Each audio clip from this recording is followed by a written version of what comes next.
Breaking news చూస్తున్నారు. హైదరాబాద్ అంబర్పేటలో విషాదం నెలకొంది. ఒకే ఫ్యామిలీకి చెందిన ముగ్గురు బలవన్మరణానికి పాల్పడ్డారు. మృతులు భార్యాభర్తలు శ్రీనివాస్, విజయలక్ష్మితో పాటు 15 ఏళ్ల కూతురు శ్రావ్య కూడా ఉన్నారు. కిటికీలకు తాడుతో బిగించుకొని బలవన్మరణానికి పాల్పడింది కుటుంబం. 5 నెలల క్రితమే ప్రాణాలు తీసుకుంది పెద్ద కూతురు పిలుస్తోంది. దేవుడి దగ్గరికి వెళతామంటూ లేఖ రాసి మరణ వాంగ్మూలం ఇచ్చి మరీ వెళ్ళిపోయింది ఆ కుటుంబం. మూఢనమ్మకాలే కారణమై ఉండొచ్చని చెప్పి పోలీసులు అనుమానం వ్యక్తం చేయడం జరుగుతోంది. విజువల్స్ మీరు చూస్తున్నారు. అక్కడికి చేరుకున్నారు పోలీసులు. చేరుకుని అక్కడ స్థానికులతో మాట్లాడే ప్రయత్నం చేస్తున్నారు. వారి నుంచి ఇన్ఫర్మేషన్ అడిగి తెలుసుకుంటున్నారు. ఆ దృశ్యాలు మీరు చూడడం జరుగుతోంది RTV స్క్రీన్ మీద. రోజు రోజుకి జన బాహుళ్యంలో, ఇంకా చెప్పాలంటే జనాల్లో ఇంకా మూఢనమ్మకం ఎంత తీవ్ర రూపంలో ఉందా, ఇంతలా ఉందా, ఇంతగా ఇంకా అల్లుకుపోయిందా, వేళ్ళు ఉణుకుపోయిందా? ఈ కుటుంబం ఈరోజు దేవుడి దగ్గరికి వెళతామని చెప్పి బలవన్మరణానికి పాల్పడడం అందరినీ షాక్కి గురి చేస్తుంది. చూస్తూ ఉంటే చదువుకునే వాళ్ళకే కనిపిస్తున్నారు ఆ కుటుంబం అంతా కూడా. కానీ ఎక్కడో అటువంటి ఆ థాట్స్, ఇక బతకూడదు, ఇక దేవుడి దగ్గరికి వెళ్ళిపోవాలంటే మరణమే శరణ్యం అనుకుని ఆ రోజులు కావు కదా ఇవి. బట్ ఎందుకు ఇంకా అటువంటి థాట్స్లో ఉన్నాం ప్రశ్నించుకోవాల్సిన పరిస్థితి. హైదరాబాద్ అంబర్పేటలో విషాదం నెలకొంది. ఆ విషాదానికి సంబంధించిన ఆ కథనాన్ని మీరు చూడడం జరుగుతుంది RTV స్క్రీన్ మీద. ఒకే కుటుంబానికి చెందిన ముగ్గురు బలవన్మరణానికి పాల్పడ్డారు. దాంట్లో భార్యాభర్తలు శ్రీనివాస్, విజయలక్ష్మితో పాటు 15 ఏళ్ల వాళ్ళ కూతురు శ్రావ్య కూడా ఉంది. వీళ్ళు ఏం చేస్తారో తెలుసా? కిటికీలకు ఆ ఇంటి కిటికీలు ఉంటాయి కదా, ఆ కిటికీలకు తాడుతో బిగించుకొని వీళ్ళు బలవన్మరణానికి పాల్పడ్డారు. 5 నెలల క్రితమే పెద్ద కూతురు ప్రాణాలు తీసుకుంది. అయితే పెద్ద కూతురు పిలుస్తోంది అని చెప్పి కుటుంబం అంతా కూడా, పెద్ద కూతురు పిలుస్తోంది, దేవుడి దగ్గరికి వెళ్ళిపోతామంటూ కూడా మరణ వాంగ్మూల లేఖ రాసి మరి ఆ కుటుంబం బలవన్మరణానికి పాల్పడింది. మరింత మూఢనమ్మకమా? ఒకసారి దీనికి సంబంధించి డీటెయిల్గా మాట్లాడుకునే ప్రయత్నం చేద్దాం. అంతకన్నా ముందు ఈ కథనం మిమ్మల్ని కాస్త కలవరపరచచ్చు. అయితే మిమ్మల్ని కలవరపాటుకు గురి చేయడం RTV ఉద్దేశం కాదు. కానీ ఎటువంటి కథనాలు చూస్తున్నప్పుడు కాస్త కలవరపాటుకు గురే అవకాశం ఉంటుంది కాబట్టి దీనికి సంబంధించి తగిన జాగ్రత్తలు తీసుకోవాలని RTV సూచించడం జరుగుతోంది. గతంలోనే ఇటువంటి కథనాలు మనం చూసాం. ఒక కుటుంబం భగవంతుడి కోసం వెళ్ళిపోతున్నాం అని చెప్పి బలవన్మరణానికి పాల్పడింది. ఉత్తరాదిన జరిగిన ఘటన అది కొన్నేళ్ల క్రితం, బహుశా 2-3 ఏళ్ల క్రితం అనుకుంటా. కచ్చేస్తే మళ్ళీ కొద్ది రోజుల క్రితం ఐ థింక్ ఆంధ్రప్రదేశ్లో ఒక కుటుంబం కూతురు విషయంలో ఆ కుటుంబం ఎలా ప్రవర్తించిందో చూసాం. సో ఇటువంటి పరిస్థితుల తర్వాత ఈరోజు ఇంకొక ఘటన. రోజు రోజుకి ఎటుపోతుంది సమాజం? ఇలా ఒక్క కాదు, ఏకంగా 5 వేలను ప్రశ్నిస్తోంది. పెద్ద కూతురు పిలుస్తోందని చెప్పి దేవుడి దగ్గరికి వెళ్ళిపోతామంటూ మరణ వాంగ్మూలం రాసి, ఆ లేఖ రాసి, అయితే అఫ్కోర్స్ చాలా అనుమానాలు వ్యక్తం అవుతున్నాయి. అది వాళ్ళ చేతి రాతైనా, వాళ్ళంతా వాళ్ళు రాసిందైనా, లేకపోతే ఎవరైనా ఇటువంటి దుర్మార్గానికి పాల్పడి దాన్ని అంటే హత్య చేసి వాళ్ళని చంపేసి దాన్ని ఏమైనా బలవన్మరణంగా చిత్రీకరించే ప్రయత్నం ఏమైనా చేశారా?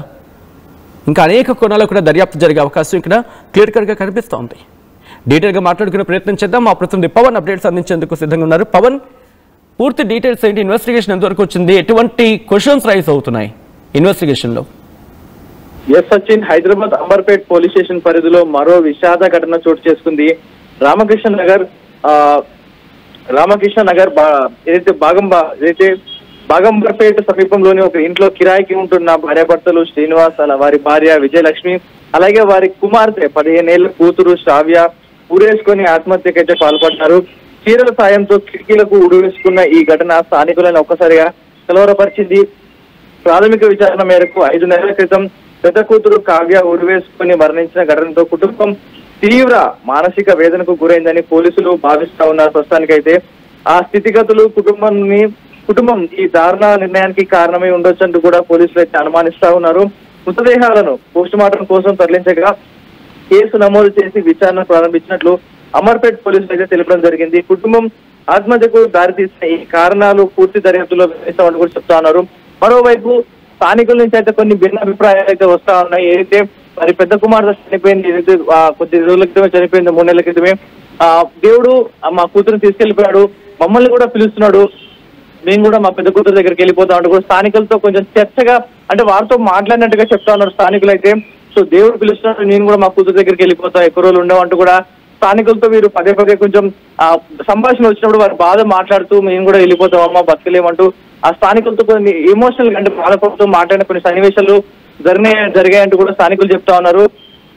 ఒకవేళ అదే అయి ఉంటే కారణంగా వీరు కూడా కూతురు మరణాన్ని తట్టుకోలేక ఉరి వేసుకొని చనిపోయారా, లేక ఇంకేదైనా కారణమై ఉంటుందా? అయితే కూతురు మరణించిన తర్వాత వారు ప్లేస్ చేంజ్ అయిపోయి వేరే ప్లేస్ కి రావడం జరిగింది. ఇంట్లో కిరాయికి ఉంటా ఉన్నారు, కొంచెం ప్లేస్ అన్న చేంజ్ అయితే మైండ్ డైవర్ట్ అవుతుంది ఉద్దేశంతో వీళ్ళు ప్లేస్ కూడా ఇల్లు కూడా మారడం జరిగింది. అయినా ఇల్లు మారినా కూడా ఆ పదే పదే గుర్తొస్తుంది, కూతురు గుర్తొస్తుంది అంటూ కూడా స్థానికులతో మాట్లాడడం, ఇదంతా కూడా నిజంగానే కూతురు పెద్ద కూతురు చనిపోయిందన్న బాధతో ఇంటిలో పదంటే ఇంట్లో ముగ్గురు సూసైడ్ చేసుకొని చనిపోయారా, లేకపోతే ఏదైనా ఎవరైనా దుండగుడు వీరిపై దాడి చేసి లేదంటే వీళ్ళ హతమార్చి ఒక ఫేక్ లెటర్ ఏమైనా రాశాడనే దానిపై పోలీసులు అయితే దర్యాప్తు చేపడుతా ఉన్నారు.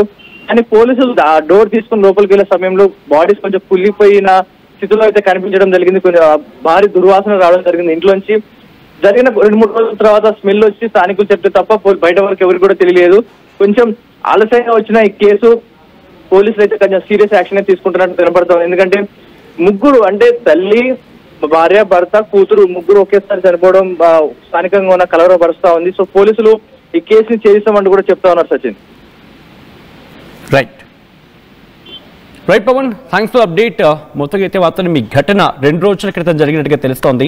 2 రోజుల క్రితం జరిగిన ఘటన ఆలస్యంగా వెలుగులోకి రావడమే కాదు, అక్కడ డికంపోజ్ అయిపోయిన పరిస్థితిలో ఉంది ఆ భౌతికాయాలు. శీఘ్రంలో ఒక్కసారిగా వాసన ఆ ప్రాంతాన్ని పూర్తిగా ఆవరించేసింది. దీంతో వాళ్ళంతా కూడా భయభ్రాంతులకు లోనయ్యారు. స్థానికులు అసలు ఏం జరుగుతుందో వాళ్ళకి అర్థం కాలేదు. అసలు ఏంటి వాసన ఎక్కడి నుంచి వస్తుంది అని చెప్పి వాళ్ళు ఒక్కసారిగా కంగారు పడిన పరిస్థితి. పోలీసులు అక్కడికి చేరుకున్నారు, క్లూస్ టీమ్ అక్కడికి చేరుకొని ఇన్వెస్టిగేషన్ ప్రారంభించింది. అనేక అనుమానాలు అయితే మాత్రం రైజ్ అవుతున్నాయి. అన్ని కోణాలు కూడా దర్యాప్తు చేస్తున్నారు పోలీసులు. ఈ కథను మిమ్మల్ని కాస్త కలవరపరచొచ్చు, అయితే మిమ్మల్ని కలవరపాటు గురి చేయడం ఆర్టీవీ ఉద్దేశం కాదు. కానీ ఇటువంటి కథనాలు చూసినప్పుడు కాస్త కలవరపాటు గురి అవకాశం ఉంటుంది కాబట్టి దీనికి సంబంధించి తగిన జాగ్రత్తలు తీసుకోవాలని ఆర్టీవీ సూచించడం జరుగుతోంది. This is disturbing content, viewer description is highly advised. చరిత్ర సృష్టించినోడు ఇప్పుడు ఆ చరిత్రని తిరగరాయబోతున్నాడు. అబద్ధాల గోడల్ని బద్దలు కొట్టి నిజాలను రాగా మీ ముందుంచబోతున్నాడు. నిజమైన వార్తల కోసం వెంటనే డౌన్లోడ్ చేసుకోండి రా యాప్ని.